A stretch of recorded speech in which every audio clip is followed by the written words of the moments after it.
Hey, welcome. You ever feel like the economy is, well, two completely different things at the same time? I mean, on one hand, it's all about your personal choices, right? What you buy, where you work. But then, on the other hand, you've got these massive forces like inflation or unemployment that seem to affect everybody. Well, you're not wrong. In this explainer, we're going to break down the two essential ways economists look at the world, the micro and the macro. Okay, so let's just dive right in.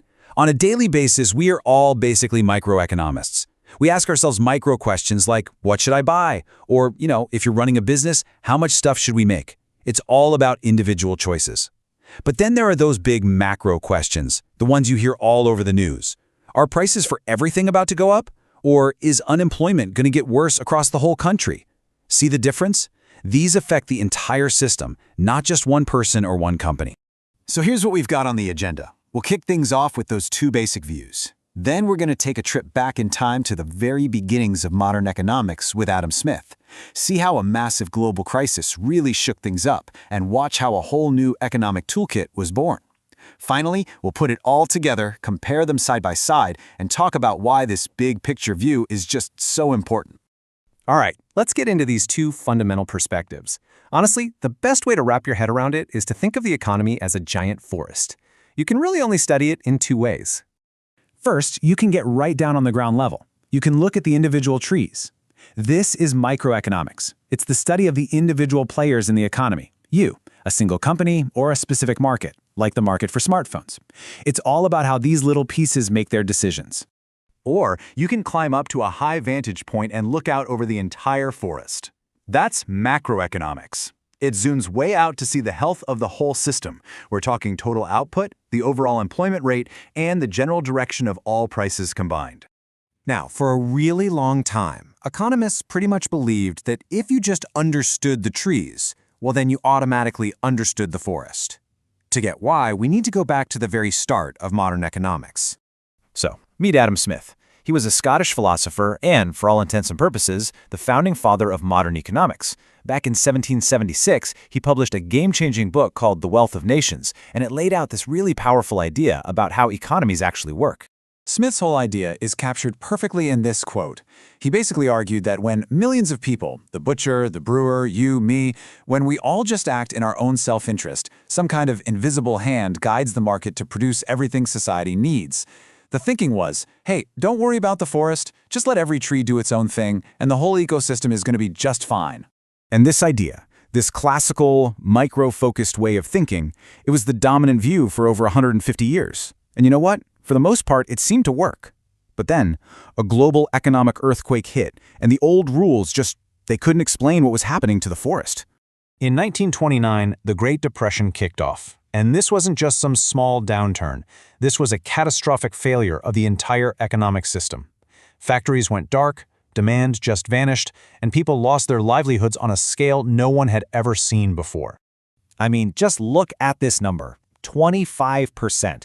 In the United States, unemployment just exploded from a pretty normal 3% in 1929 to an unimaginable 25% by 1933.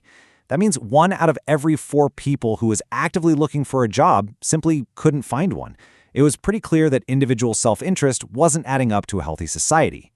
And it wasn't just about jobs. The entire output of the U.S. economy crashed by a staggering 33%. The whole economic engine was grinding to a halt. The forest, it turned out, could get very, very sick, even if every single tree was trying its absolute best to survive. Adam Smith's classical ideas just had no answer for this mess. It became painfully obvious that a new way of thinking was needed, a toolkit specifically designed to diagnose and treat the economy as a whole. And that new thinking came from a British economist named John Maynard Keynes. His book in 1936 was every bit as revolutionary in its time as Smith's was. Keynes took a completely different approach.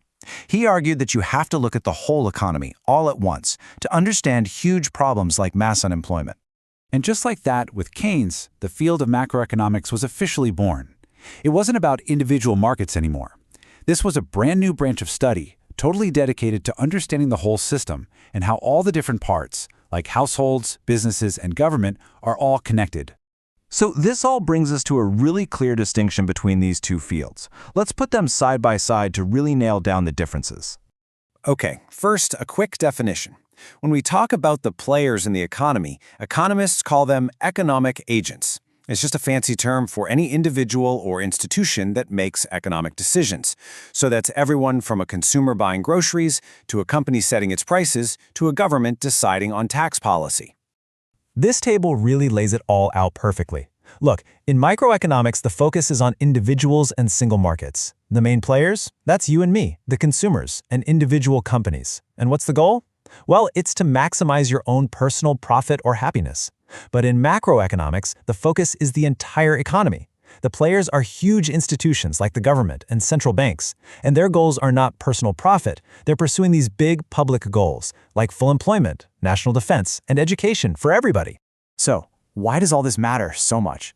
Why is it so crucial for us to understand this big picture view of the economy? Well, because as the Great Depression proved, there are some really important societal goals that individual self-interest on its own just can't get done.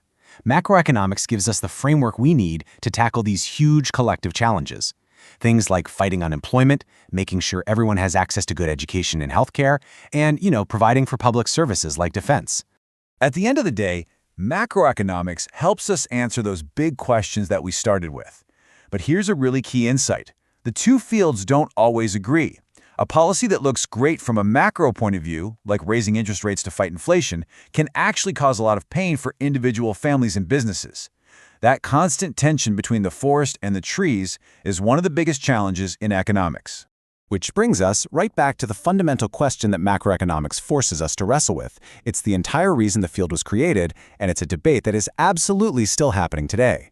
When the rational, smart choices of millions of individuals fail to create a good outcome for society as a whole, what do we do then?